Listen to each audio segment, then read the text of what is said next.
Good afternoon, and thank you for joining us for today's webinar on the front lines of pediatric cough and cold supported by Pfizer Consumer Healthcare.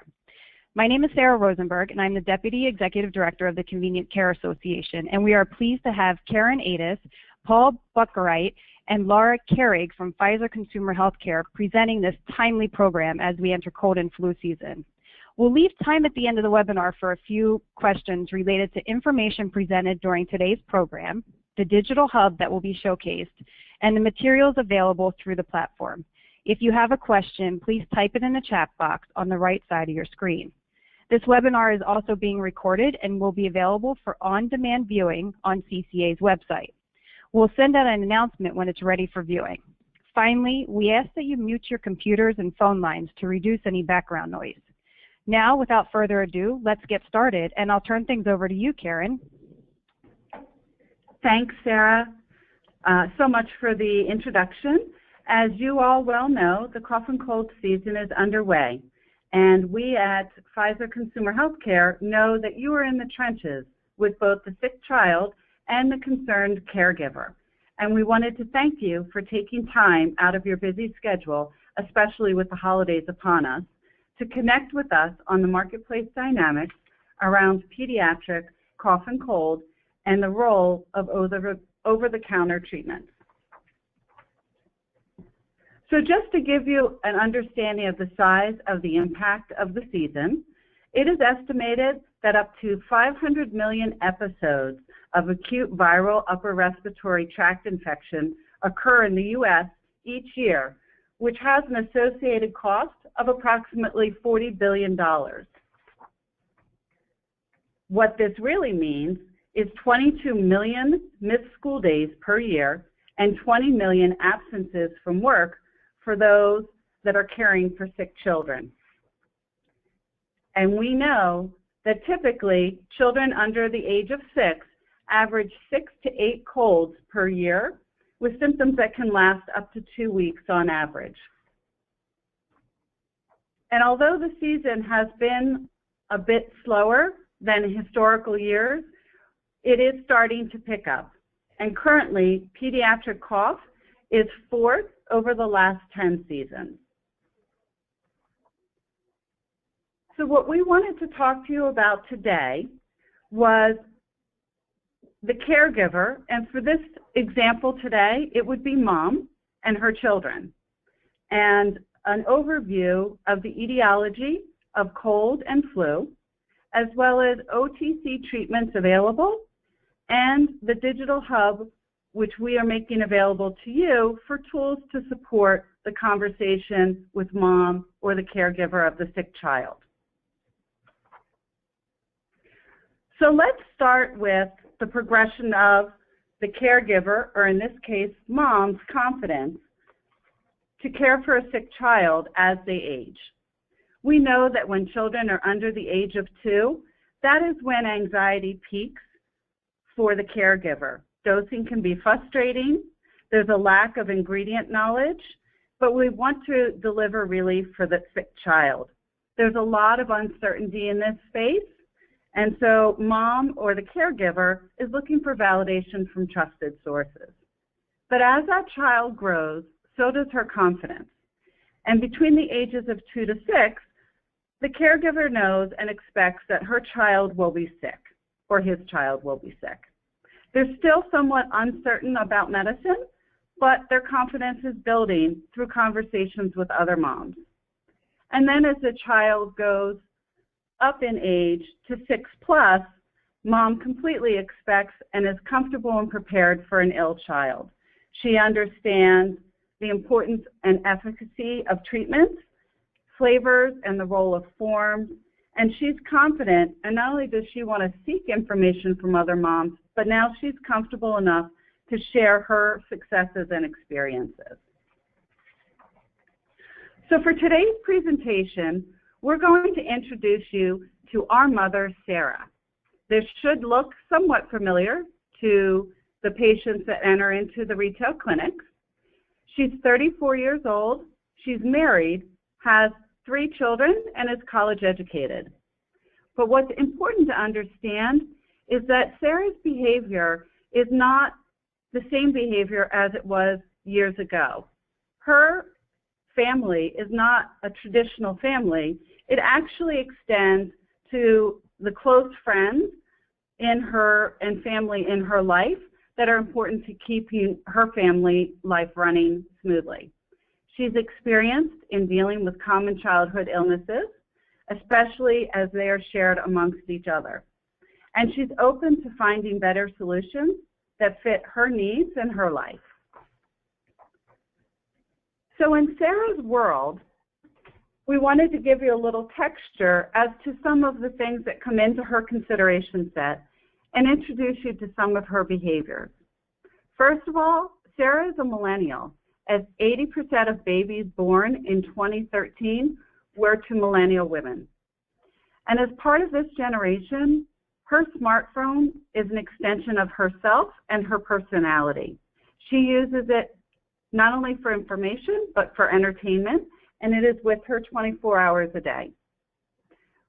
When it comes to health decisions and her child is sick, she has several different influences in her life. You can see on the chart on the left that healthcare professionals still rank number one and are the majority of who she feels most comfortable with for validation. But her consideration set also includes others such as online experts, other moms, her spouse and her partner, her own parents, and pharmacists, as well as clinicians, which you folks would be in the HCP column.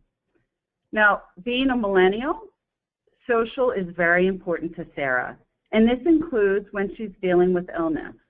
So when she's dealing with illness, she will talk with others online about what products she's used, what's working, what's not. She still does want to seek natural products and will share her experience with those, but she's also expanding her consideration set as she's becoming more experienced to include over-the-counter medications.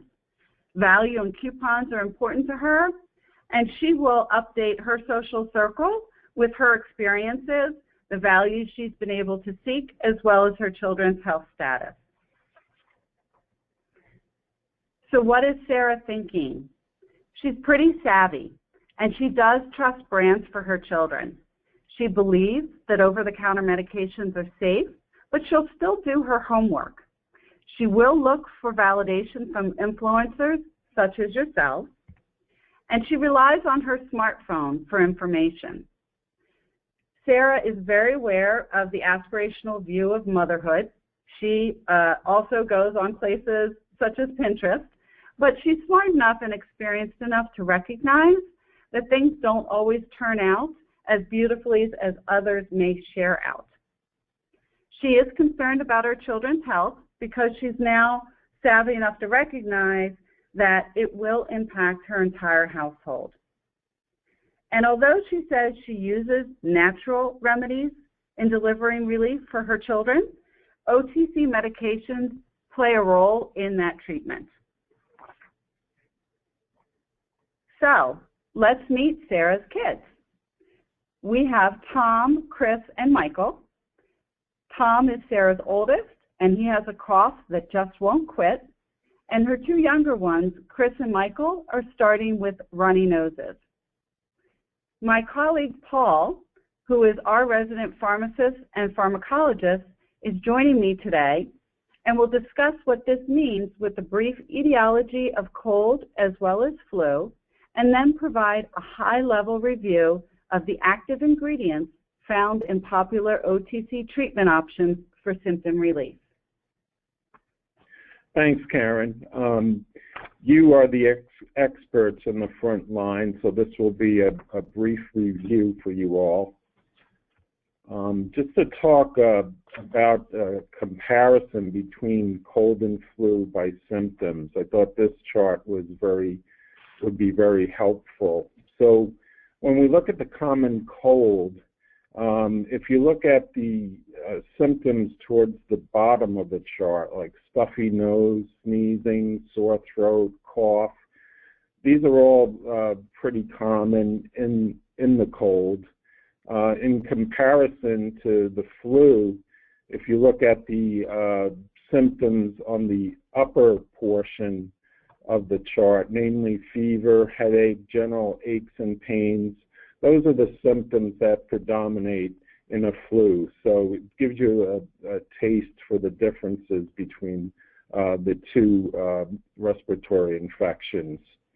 So prevention at the bottom, actually for both washing hands with soap and water, avoiding close contact with anyone with a cold or a flu is a preventative.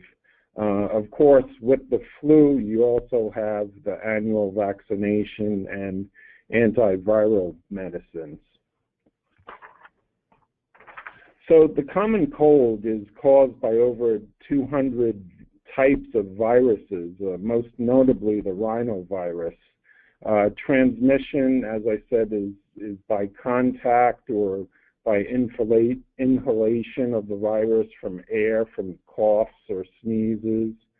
The symptoms pretty much track the infection by the virus.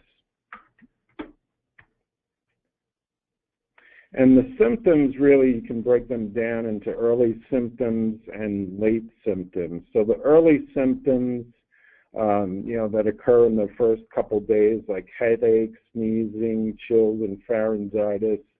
And then there are late symptoms, which tend to linger longer: the nasal discharge, obstruction, cough, malaise, sore throat. Symptoms like that. One thing, or some complications to consider that may require medical attention. This is important for caregivers to know. Otitis media, for instance, pneumonia, bronchitis, sinusitis, things that could be bacterial infections. So this is a graphical representation of the symptoms found with the cold. This was a study done in children aged 5 to 12 years old. And you can see in particular the sneezing peaks at about 2 days and starts to drop off sharply in comparison to a symptom like a cough or congestion that kind of sort of lingers longer and is found in a higher percentage of patients reporting those symptoms. Now let's go to the flu. Again, the flu is a viral infection. Typically, influenza A and B are the annual fall and winter viruses. We also have the avian flu, and some years back we had the H1N1 or the swine flu, which was pandemic declared by the WHO in 2009. The transmission, similar to the common cold, can be transmitted through droplets, coughing and sneezing, contact, on surfaces or with people. Next. As I said before, predominant symptoms: fevers, chills, cough, headache, myalgia, weakness.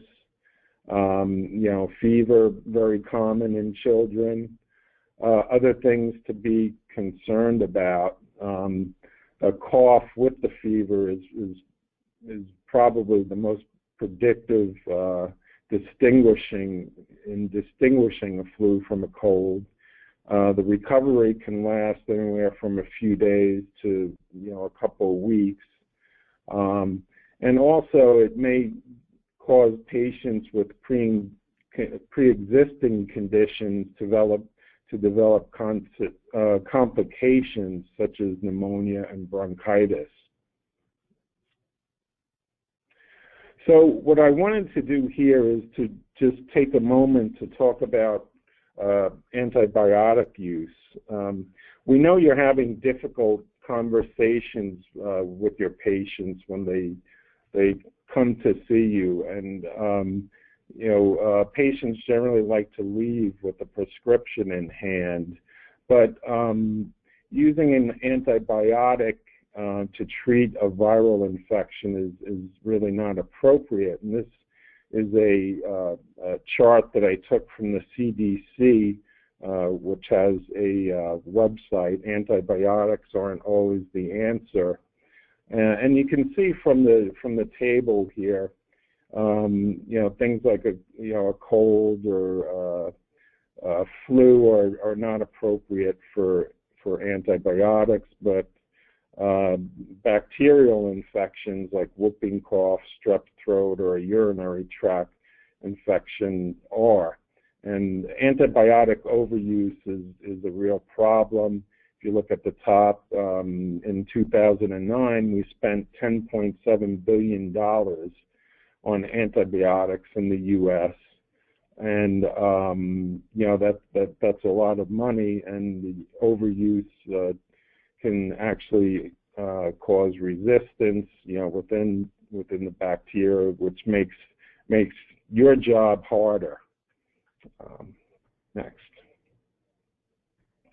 So now let's go on to treatments for the common cold.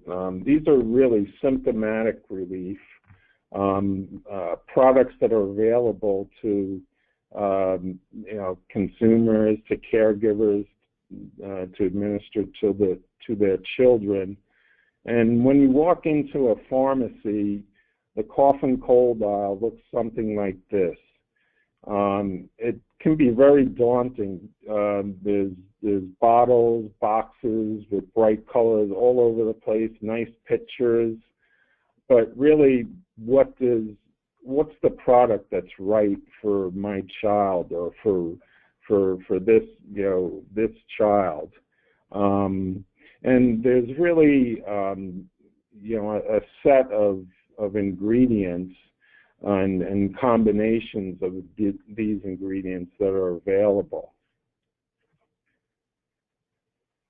So what I put in this graph, or this table rather, is just the therapeutic categories and some of the active ingredients. And I'll just go through them briefly, talking about some of the warnings and cautions for their use. And when I talk about warnings and cautions, these are on the labels of all the products, so they can be seen by consumers who purchase them. So for analgesics, we have acetaminophen and ibuprofen. Acetaminophen, as you know, there's a risk of liver damage, especially in overdose. In fact, acetaminophen overdose is the #1 cause of acute liver failure in the U.S. today. So it demands some vigilance when taking cough and cold products to make sure you're not taking multiple products that contain acetaminophen. And acetaminophen as an ingredient is highlighted on the label. Ibuprofen is an NSAID. Typically, that's our Advil. Things to watch out for with ibuprofen: allergic reactions involving the skin, stomach bleeding, especially for patients who have a history of ulcers. And now we'll talk about the antitussives. In this category, we have dextromethorphan and diphenhydramine. Actually, interestingly, diphenhydramine is also an antihistamine. It's the only antihistamine that can be used as an antitussive as well. So with these products, an absolute contraindication is with use of monoamine oxidase inhibitors, and even to be able to safely use these products, if someone is on a monoamine oxidase inhibitor, they should be tapered off for 2 weeks before they can take any of these antitussive ingredients. Some of the cautions around these ingredients are for patients with asthma, bronchitis, emphysema, generally chronic cough conditions. The next category, nasal decongestants, phenylephrine, pseudoephedrine. Pseudoephedrine, of course, is available behind the counter or as a prescription in some states because of its diversion to methamphetamine. Some of the cautions with these ingredients, patients with hypertension, diabetes, heart disease, glaucoma, prostatic hypertrophy. The monoamine oxidase inhibitor contraindication is here with these as well. With antihistamines, we generally have like the first generation antihistamines, chlorpheniramine, brompheniramine, doxylamine, diphenhydramine. These are all cause drowsiness and may reduce alertness or cause actually paradoxical excitation in some younger children. There's also cautions about use of these ingredients in patients with glaucoma, asthma, hyperthyroidism, cardiovascular disease, hypertension, peptic ulcers, and urinary retention. Below the first generation are the non-sedating antihistamines. These are the newer ones, loratadine, desloratadine, cetirizine, and fexofenadine. Expectorant, the one that is FDA approved, is guaifenesin. So that's in a lot of products. Cautions involved with this ingredient are for patients having cough with excessive mucus production and also in chronic cough conditions in general. Next. So these ingredients are available as combinations in the pharmacies. The analgesics would be also used as individual ingredients for pain and fever. But combinations in general, they're developed to relieve multiple symptoms. There's the convenience of dosing. There, you don't have to take 3 or 4 different medications. And I've just listed some examples here. Perhaps an analgesic with an antihistamine, a nasal decongestant, antitussive, and expectorant, antitussive, antihistamine, antitussive, expectorant, and nasal decongestant.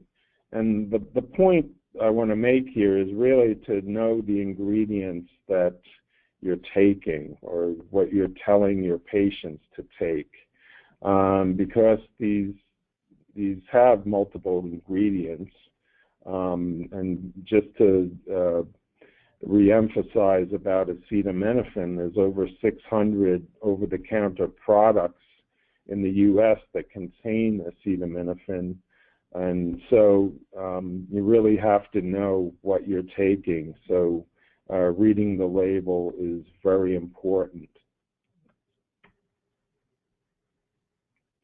So here are just some best practices for the proper use of over-the-counter medicines in general. Again, read the label. Ensure that the correct dose is being administered based on the directions for use. Know what the active ingredients are and what they are used for. Be aware of the side effects and the warnings. and also the storage conditions. And it may not be just room temperature, especially for pediatric patients. If there's toddlers in the household, they get into everything in the house. So keeping medications out of the reach of children, and if patients have guests that are taking medications, also letting their guests know to keep their medications out of the reach of the children in the home is a good piece of advice. I'll also mention about the dosing devices supplied by the manufacturers with all of these liquids. The liquids have different viscosities, and the dosing cups and devices that are supplied by the manufacturer, they're really calibrated to deliver the right volume. So it's not only measuring, but it's delivering the right volume based on the viscosity of the liquid. And so it's really important not to interchange the use of these cups with other products. Another point is coordination of dosing with all caregivers, parents, babysitters. Here it's really to avoid dosing errors, double dosing or missing a dose. As I mentioned before, keeping medicines out of reach of children. And there are also some helpful websites that I jotted down here: knowyourotcs.org, upandaway.org, knowyourdose.org. These are sponsored by the CDC and CHPA, which is our trade organization. So what should a caregiver know? Most children have colds, really don't develop complications, but parents and caregivers should be aware of signs of potential complications. The first one here I have listed: ear infections. Between 5 and 19% of children with a cold will develop a bacterial or viral ear infection. Asthma. Colds can cause wheezing in children. Also, children that already have asthma, a cold can worsen the wheezing. Sinusitis, any chronic nasal congestion can potentially lead to a bacterial infection. Pneumonia, so patients who develop a fever after the first few days of a cold may get bacterial pneumonia, especially if a child is also coughing and breathing rapidly. So next slide. And now I think I'll just pass the ball to Laura to talk about the digital hub. Sure, thank you, Paul. So as both Karen and Paul were describing, as I'm sure you're aware, the consumer pediatric space is very confusing. We also know that caregivers of children who recognize their children are sick seek help in treatment. So today we want to introduce you to Sick Just Got Real, which is a digital hub for professionals. This is a destination that will provide you with resources at your disposal to leverage that can help reinforce your professional recommendations to caregivers of children. So I'm going to step through and overview some of the tools that are available there on the hub, and then I'll go live to the website and walk you through a use case so you could see it in action. Before I do, though, I do want to note that this site is fully responsive. So you're going to see it on a desktop today, but it's not just available on desktop. You can access it via tablet or any mobile device as well. So the first main feature of Sick Just Got Real is our Relief Finder. So within the Relief Finder, you'll be able to select the patient's age, then walk through along with the caregiver. You know, she might be on the phone with you or directly in the office with you. Select the child's symptoms that they're presenting, and then you can click Find Relief. And what happens is the tool is programmed to recommend the product with the least number of symptom relief ingredients that meet the needs of the patient. So as you can see here, the tool will recommend, 1 to 3 recommendations that fit the symptoms that the child is presenting. So you'll get products suggested from the Children's Advil family, the Robitussin Kids family, and the Dimetap family. And what you're able to do from the relief recommendation screen is email that suggestion directly to mom. So mom will receive an email from you that's been professionally recommended that this is the product she should use to treat the child.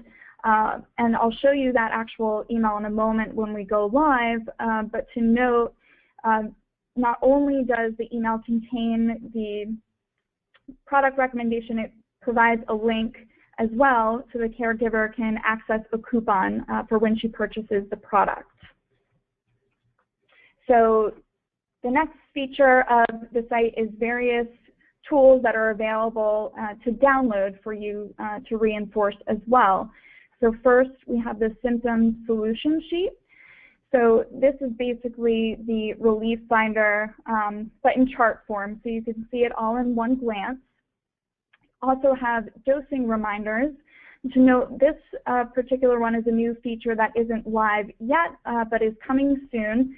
So that is for you to help caregivers and educate them for how to dose appropriately.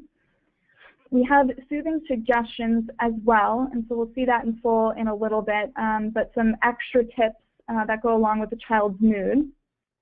Then lastly, we have sick weather on here, which we will see live in a moment. So this is a socially sourced map that brings in data about areas of sickness where you are based on your IP address. So it pulls in cold data, fever data, flu data from social media, as well as sick weather has users that directly report data as well.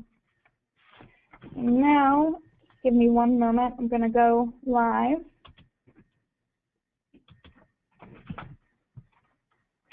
So this is our Sick Just Got Real professional hub.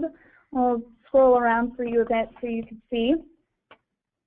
And now for use case purposes, if you remember earlier, Karen introduced us to Sarah, our mom, and Sarah's child Tom has a cough. So say Sarah is with you in person or over the phone talking to you about Tom and his symptoms.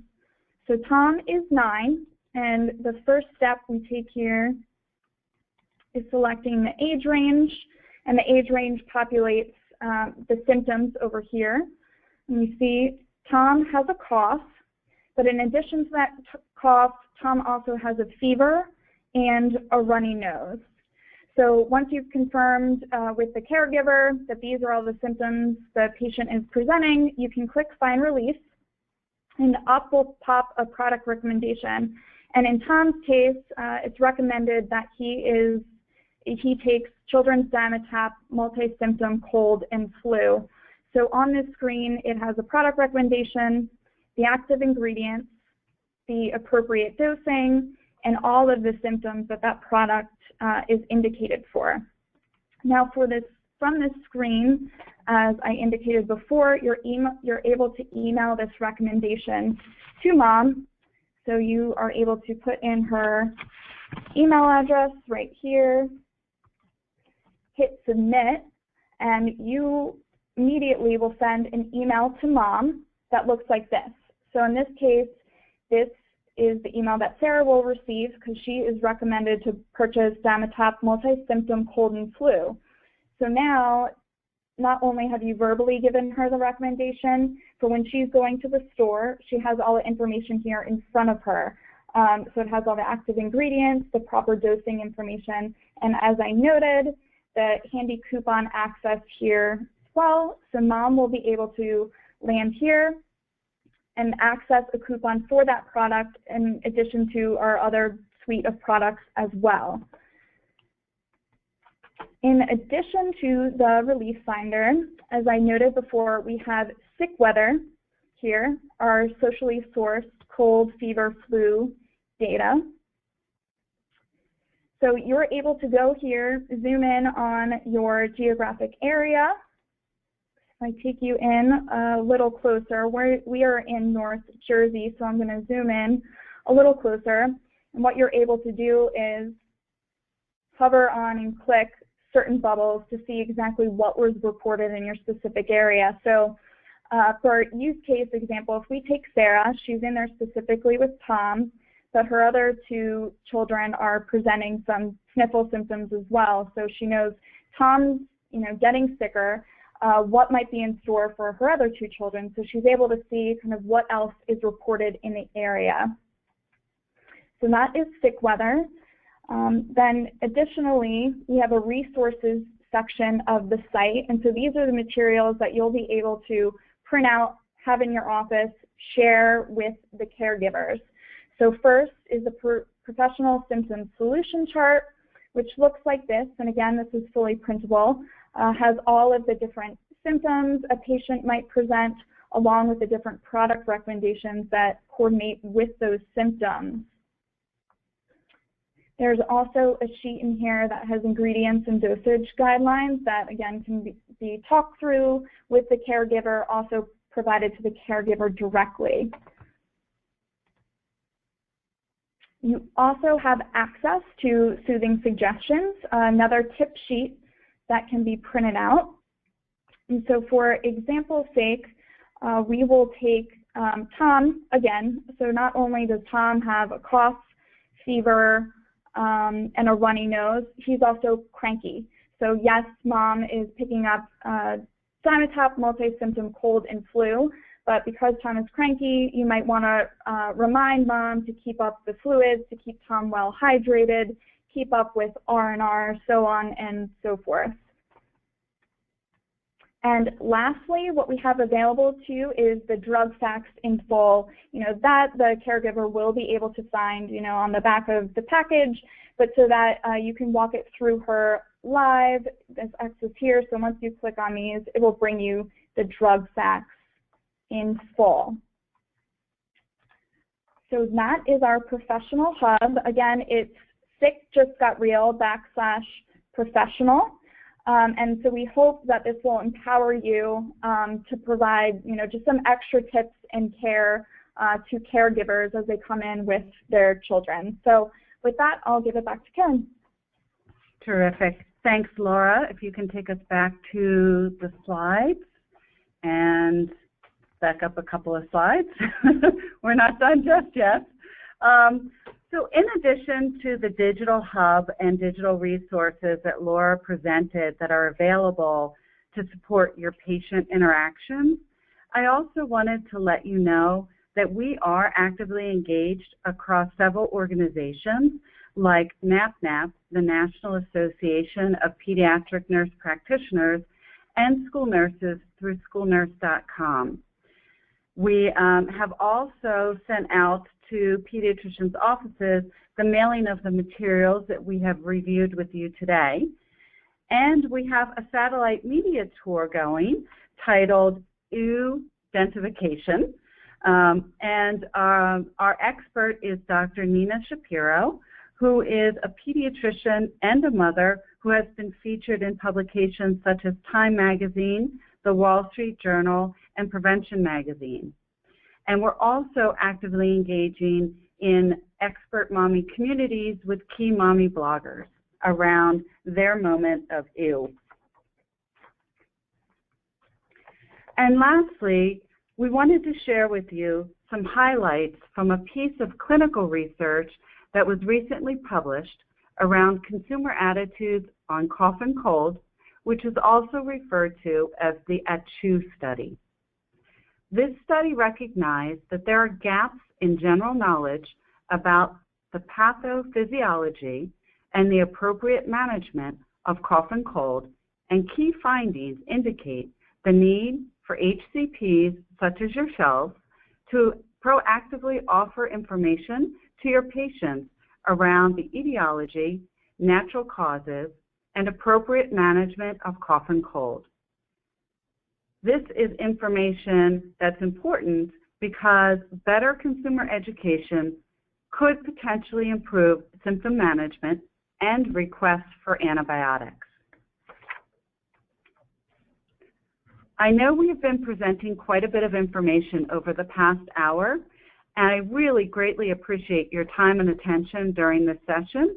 We cannot thank you enough for taking the time today to review these essentials around pediatric cough and cold, and hopefully we have provided you with some key patient insights as well as valuable overview of colds versus flu, when antibiotics are appropriate, a pharmacology comparison of popular cough and cold ingredients, and most importantly, the introduction and understanding of our professional digital hub to help support your caregiver conversations on how to help provide guidance and value for children's symptom relief. So with that, I hand you back to Sarah. Thank you, Karen, Paul, and Laura. That was a great webinar. I'm going to open the floor up for questions. And to the attendees, as a reminder, please submit your questions in the chat box on the right-hand side. I can tell you that we do have 2 questions already, so I can get started with those. The first question is, when you enter a patient, caregiver, mom's email address into the Sick Just Got Real website, aside from the requested information, will they receive any future emails on other topics, for instance, patient education on digestive health? That is a good question, and the answer is no. The email addresses are not being captured or stored. They're only for the immediate need to send that recommendation at this time. Perfect. That's great information for the providers to have. I'm sure that patients will ask that. I know I've asked that before when somebody's asking for my email address. The other question is, does Sick Just Got Real have education on cough and cold prevention tips that can be printed or shared with patients and caregivers? Yes. So in the resources section of the site, some of the documents I was going through, that symptom solution sheet that has the dosing information, the soothing suggestions, those are all available as PDFs. So the professionals are able to go in there, print them off if they are available in an office, and provide those to the caregivers. That's great. Thank you. I don't see any more questions at this time. Wait a minute. Let me see. One other thing. Here we go. So is this a free service, or do you have to pay to use the hub? It is a free service. Wonderful. Okay. Any other questions? I think that we've answered. Oh, wait. Yep. Yes, we have answered the questions. So thank you again, Karen, Paul, and Laura, and Pfizer Consumer Healthcare for your support of this program. All attendees will receive a brief survey in the next couple of days, and we would appreciate your feedback. We'd like to have some feedback on the webinar and get your reviews. As a reminder, the webinar was recorded and will be made available on the Convenient Care Association website at www.ccaclinics.org. And I apologize, I do see another question that came in, and going back real quick to backtrack, is there a special login for Sick Just Got Real? So there's not. It's available to everybody, and we can send out the specific URL, but that is sickjustgotreal.com/professional. And from there, they'll have access to everything. There's no need to sign up as a user or any login information going forward. Okay, great. So again, that address is sickjustgotreal.com, all one word. Yes. All right. Thank you for attending today's program, and we wish you all a great rest of the day.